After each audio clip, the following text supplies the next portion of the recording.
Renovating to add value is a really tricky one as well. I think the first step is looking at, again, who will the home appeal to?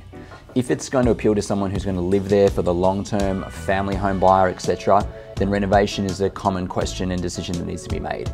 A few key things to look at is, who am I renovating for? Is there a preference around the type of buyer and what type of style of renovation they may find appealing? You've got to look at your different nationalities and markets and what they might like in terms of new kitchens and bathrooms. So there's quite a lot to consider.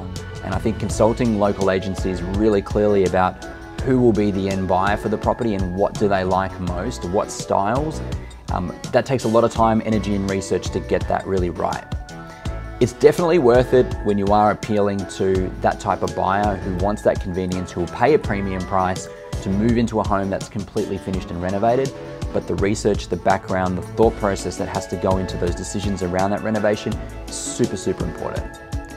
Trades and the cost of renovation is something to consider, and having a really well thought out budget is paramount to making a decision before you go renovating large spaces like kitchens and bathrooms. I think consultation has to be had in depth before you make a decision to renovate for the fact of adding value. There are minor renovations that you can do, and I think updating flooring, painting and cosmetic renovations that are cheaper than those major renovations, they're something that I almost think are almost always needed when a home gets to sort of that 20 to 40 year mark, particularly in the outer suburbs of Melbourne.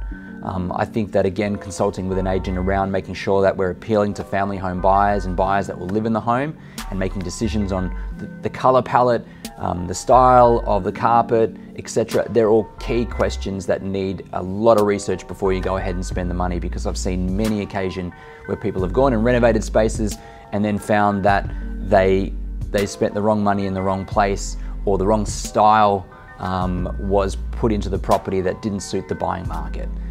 I love the idea of going out to advise people on what they should or shouldn't do. It's really clear in time and experience can give you to say that, yes, go ahead and renovate that kitchen and do it this way, or no, don't do that kitchen that way. If a kitchen's in good condition and the bathrooms are, then maybe it's a cosmetic reno.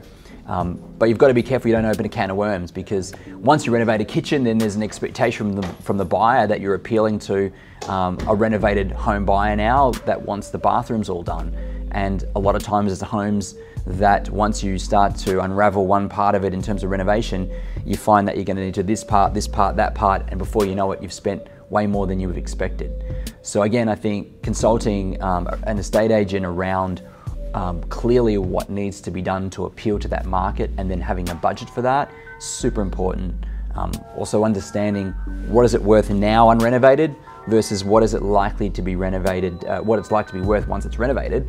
That's super important, and doing the research around the unrenovated versions versus the renovated versions and seeing that difference is super, super important to make the decision on costs and renovation.